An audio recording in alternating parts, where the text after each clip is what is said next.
So hello guys, welcome to the second part of the chapter 1 introduction to accounting. So today we will complete 2 or 3 topics of introduction to accounting, and this will be the second last lecture or the last lecture. Last lecture तो नहीं, last lecture इसके बाद वाला lecture होगा, ठीक है. So yes guys, enjoy the lecture क्या video, educational video, learning video, right? So let's go.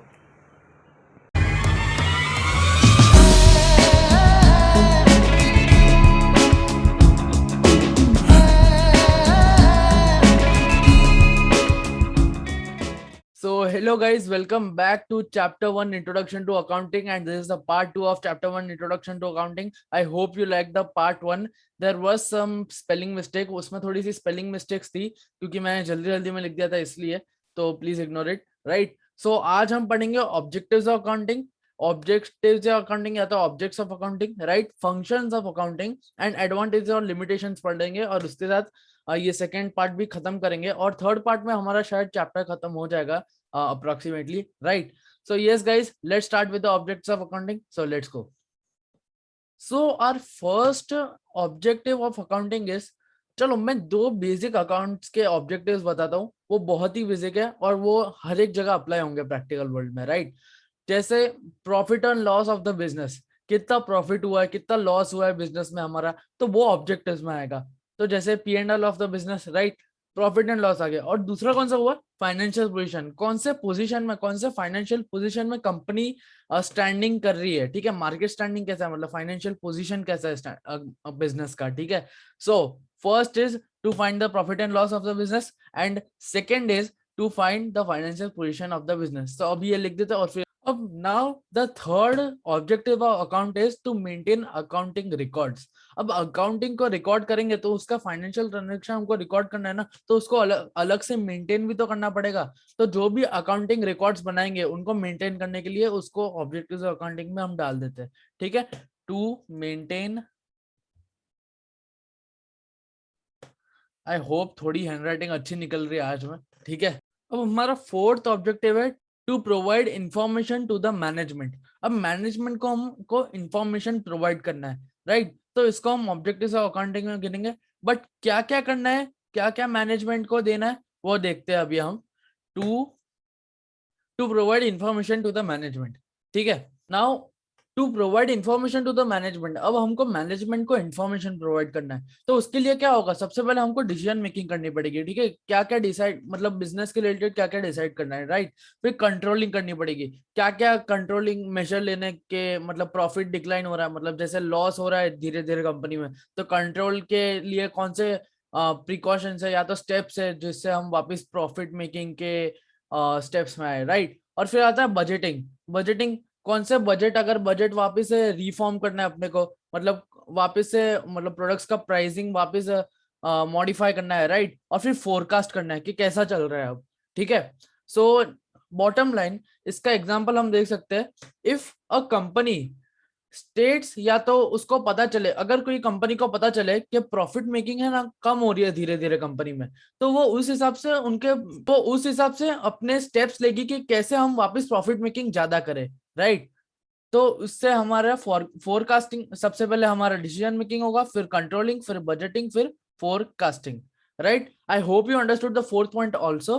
अब फिफ्थ पॉइंट पे आते हैं. फिफ्थ पॉइंट भी बहुत ही ईजी है, to provide information to various users. अब हमको वेरियस यूजर्स को इंफॉर्मेशन प्रोवाइड करना है. कौन से यूजर्स, मैंने फर्स्ट पार्ट पर बताया था कि 2 टाइप के यूजर्स होंगे, मतलब एक्सटर्नल और इंटरनल यूजर्स, राइट. अगर याद आया होगा तो कमेंट सेक्शन में बताना, right. To provide information to various users. So I will just write this, right. तो जैसा कि मैंने अभी बताया था, to provide information to the various users को हमको इंफॉर्मेशन प्रोवाइड करना है. कौन से users, external internal. External internal का हम बाइफिकेशन आके देखेंगे ही, मतलब इन डेप्थ मीनिंग, ठीक है, कौन से यूजर्स आते हैं इसमें, ठीक है. I hope you understood the fifth point also. अब एंड सिक्स्थ क्वेश्चन है, सिक्स्थ पॉइंट है to make comparisons. Very easy it is to make comparisons. This is the second last point, comparisons, right. अब comparison का मतलब क्या हुआ, अब जैसे हमने ये जो डेटा प्रिपेयर किया, जो भी हमने ऑब्जेक्टिव्स फॉलो किए, राइट. तो अगर हमने लास्ट ईयर जैसे 2020 में जो भी हमारा प्रॉफिट हुआ, लॉस हुआ, वो सब देखेंगे तो हम इसको कंपेयर भी करना पड़ेगा कि ये साल कितना हुआ। जैसे अगर मैं नॉर्मल कैलेंडर ईयर से बताऊं तो अगर जैसे हमने दिसंबर 31 को देखा कि हमारा 10,000 का प्रॉफिट हुआ पूरे साल में और 5,000 का लॉस हुआ, तो वही अगले साल हमने देखा तो 15,000 का प्रॉफिट हुआ और 2,000 का ही लॉस हुआ। तो हमने ये कंपेयर किया हमारे जो भी फैक्ट्स एंड फिगर्स थे या तो जितना भी हमने प्रॉफिट एंड लॉस मेकिंग हुई हमारी, ठीक है। सो टू मेक कंपैरिजन, तो कंपैरिजन भी नेसेसरी है, राइट। अब seventh, to protect business assets. इसका तो क्या ही मतलब निकालू, ये तो आप ऐसे ही याद कर लोगे तब भी चलेगा। To protect business assets. अब एग्जाम में हमारे ये 7 पॉइंट बहुत ही इंपॉर्टेंट है, ये सातों के साथ लर्न करने ही करने हैं। ऑफ कोर्स अगर आप 7 लर्न करके जाओगे तो 5 याद आएंगे, 5 लर्न करके जाओगे तो 3 याद आएंगे, तो हमको 3 मार्क का तो एग्जाम देना नहीं है, राइट। अगर 5 मार्क का आया तो डिफाइन द ऑब्जेक्टिव या तो state the objectives of accounting, right. So अब आगे बढ़ते हैं।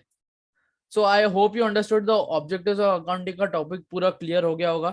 एक बार रिवाइज तो नहीं चलेगा, एक बार आप ही देख लीजिए तो it will be better, time waste नहीं होगा, राइट। सो अब दूसरे टॉपिक में चलते हैं, फंक्शंस ऑफ अकाउंटिंग, राइट।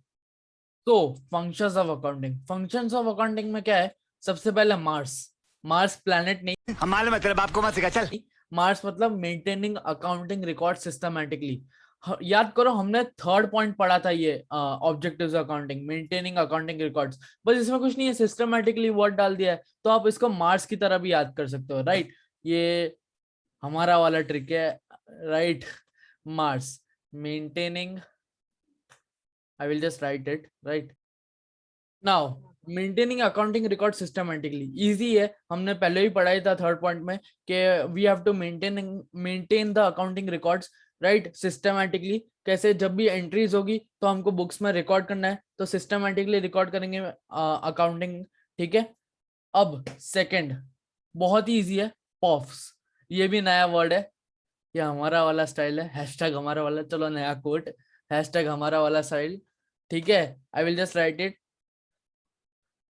तो अब सेकंड वाला है प्रिपरेशन ऑफ फाइनेंशियल स्टेटमेंट्स। अब फाइनेंशियल स्टेटमेंट्स मतलब अपना बैलेंस शीट हो गया, ठीक है, प्रॉफिट एंड लॉस कितना हुआ है पूरे ईयर में, बैलेंस शीट पूरे कंपनी की, राइट। सो जो भी पॉप्स में क्या आएगा, प्रिपरेशन ऑफ फाइनेंशियल स्टेटमेंट, और फाइनेंशियल स्टेटमेंट क्या क्या अंदर क्या आएगा, क्या क्या प्रॉफिट एंड लॉस हुआ है, profit and loss of the company और ऑफ द बिजनेस, राइट, या तो balance sheet of the business या तो कंपनी, राइट। तो ये सब प्रिपरेशन ऑफ फाइनेंशियल स्टेटमेंट्स के अंदर आएगा। आई होप यू अंडरस्टूड, राइट। अब थर्ड वाले पे आते हैं। थर्ड वाला क्या है हमारा, थर्ड वाला भी हैशटैग हमारा वाला स्टाइल है, राइट। थर्ड वाला है हमारा एएमडीएम। एएमडीएम मतलब assistants to management to for direction, right, direction नहीं, for the decision making, right, assistant management to decision making. अब मैं लिख देता हूँ, राइट। अब जो भी मैनेजमेंट है हमारे पास उसको असिस्ट करना पड़ेगा कि पूरे डिसीजन मेकिंग के लिए, जो भी हमने डिसीजन लिए है बिजनेस के लिए, राइट, तो हमको उसको मैनेजमेंट को प्रोवाइड करना पड़ेगा, राइट। हमने याद करो हमने वो भी पढ़ा था, to provide information to management, right. So वो उसके तरह सिमिलर ही है, राइट। ये दोनों सिमिलर ही है ऑब्जेक्टिव्स के, right, assistant management to decision making. इसमें सिर्फ कंट्रोलिंग, बजटिंग और फोरकास्टिंग नहीं है, बट वो भी आप ऐड कर सकते हो, राइट। एएमडीएम हमारा थर्ड भी हो गया, आई होप यू अंडरस्टूड। अब फोर्थ आएगा। फोर्थ में क्या है बताता हूँ। अब फोर्थ है एमएलआर। आप एग्जाम में बस ऐसा मत लिखना, पूरा एब्रीविएशंस मत लिखना, बस पूरा ही लिखना एकदम फुल फॉर्म, राइट। सॉरी, गुस्से में इधर उधर थोड़ा उधर उधर निकल जाता हूँ, साले तू राइट। एमएलआर मतलब मीटिंग लीगल रिक्वायरमेंट्स, जो भी लीगल रिक्वायरमेंट्स होती है, राइट। मैं बताता हूँ उसका मतलब भी, मीटिंग लीगल रिक्वायरमेंट्स,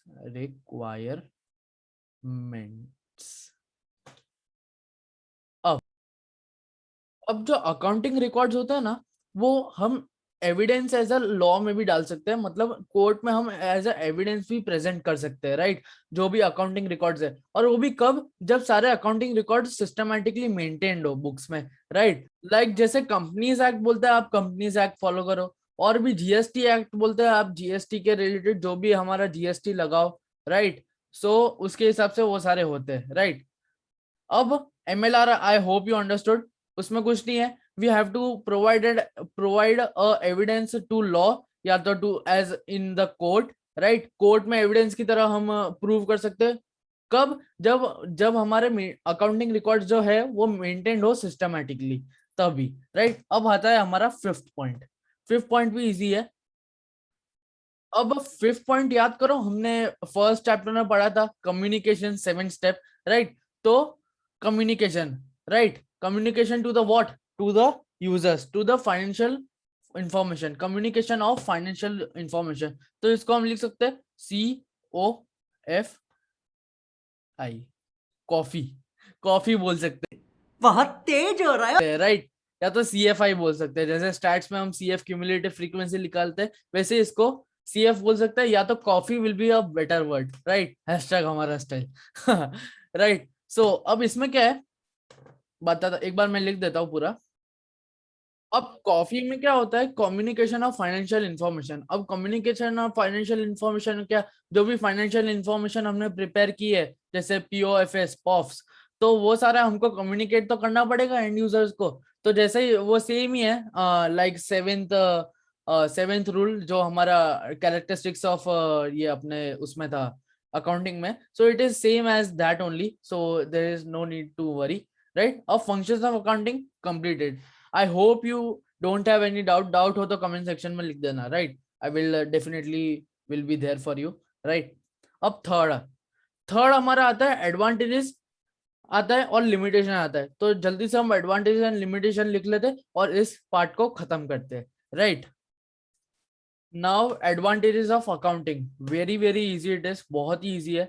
इसमें 3 पॉइंट्स तो आराम से आ जाएंगे आपको, राइट, जो हमने अभी पढ़े, राइट। 3 क्या 5 पॉइंट आराम से आ जाएंगे, मैं बोल रहा हूँ 5 और 5 तो आ ही जाएंगे 5 मार्कर वाले सम में, राइट, सम क्या क्वेश्चन में, राइट। और फर्स्ट कौन सा है, financial, to find financial information हम देख सकते हैं, राइट, फाइनेंशियल इंफॉर्मेशन, ये एडवांटेज है, ठीक है, फाइनेंशियल इंफॉर्मेशन मिल जाती है। सेकंड क्या है, चलो तुम ही बताओ, प्रॉफिट एंड लॉस ना, हाँ, profit and loss of the business, profit and loss of the business. मैं अभी छोटा सा लिख रहा हूँ, टाइम वेस्ट हो जाएगा वरना बहुत, right, P&L of the business, right.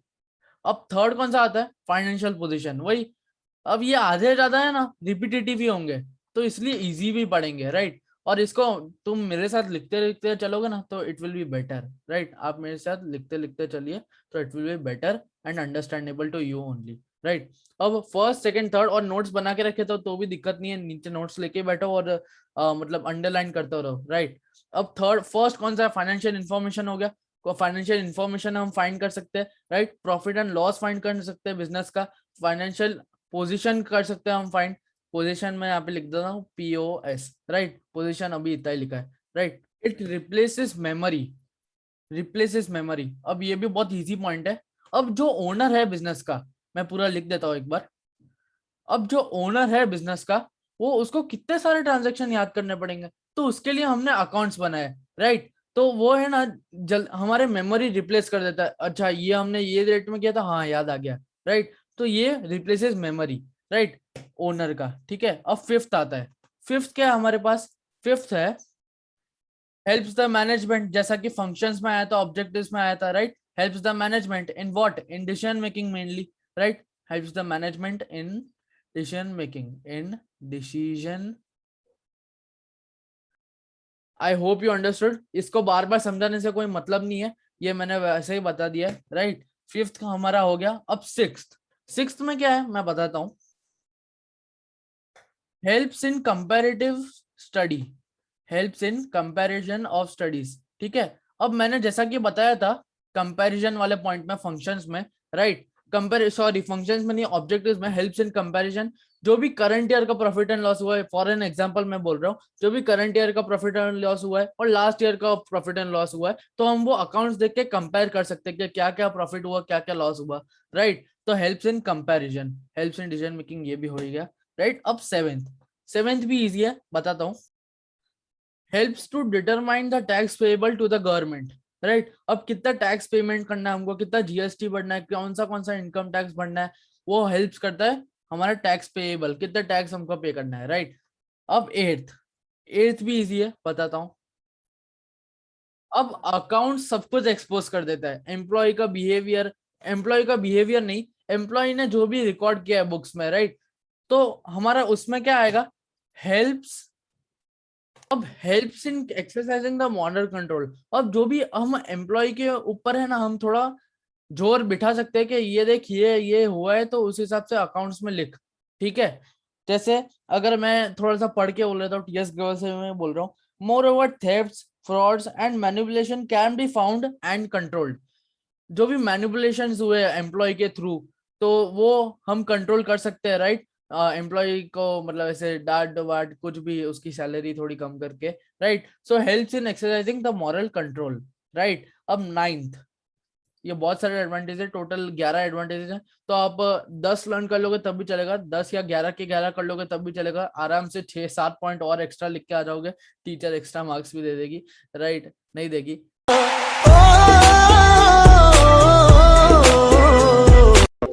मजाक कर रहा हूँ, बट फिर भी it will be great for a knowledge only. Knowledge के लिए ही तो पढ़ रहे हैं, नॉलेज के लिए पढ़ोगे तो आराम से दे पाओगे एग्जाम में, राइट। अब नाइन्थ में क्या है, helps in determining the purchase consideration, helps। अब परचेस कंसिडरेशन का मतलब क्या हुआ, जो भी असेट्स और लायबिलिटीज है अपने पास, असेट्स और लायबिलिटीज का मतलब भी समझेंगे हम आगे, राइट। असेट्स और लायबिलिटीज मतलब असेट्स जो भी economical resources that our own by the business, जो भी बिजनेस ओन करती है असेट, जो भी प्रॉपर्टी, जैसे मशीनरी कोई बिजनेस ओन करती है तो उसको असेट्स बोलेंगे। और लायबिलिटी क्या होती है, ऑब्लिगेशन, मनी पेएबल, राइट। तो helps in determining the purchase consideration. तो अब 10th वाला पॉइंट लेते हैं। आई hope you understood the 9th point also. कोई डाउट हो तो कमेंट सेक्शन में लिख देना प्लीज, राइट। अब 10th पॉइंट क्या है हमारे पास, हेल्प्स इन टेकिंग लोन। अब लोन्स कैसे, अगर आपको लग रहा है कि कंपनी घाटे में है और आपको इमीडिएट रिक्वायरमेंट है कोई मशीनरी परचेस करने का, बट आपके पास, आप इंस्टॉलमेंट हो, आपके पास पैसा नहीं है, तो आपको क्या, लोन उस हिसाब से आप ले सकते हो, क्या देख के, हमारी प्रॉफिट एंड लॉस शीट देख के, right. I hope you understand the 10th point also. अब लास्ट पॉइंट ले लेते हैं, 11th। 11th बहुत ही ईजी है, हमने अभी अभी पढ़ा था फंक्शंस में। फंक्शंस में क्या पढ़ा था, टू प्रोवाइड।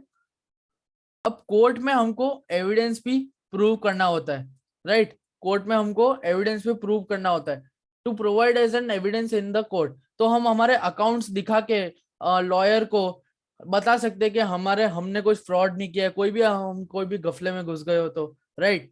तो आई hope you understood these all 11 point, right. अब डिसएडवांटेज अकाउंटिंग ले लेते।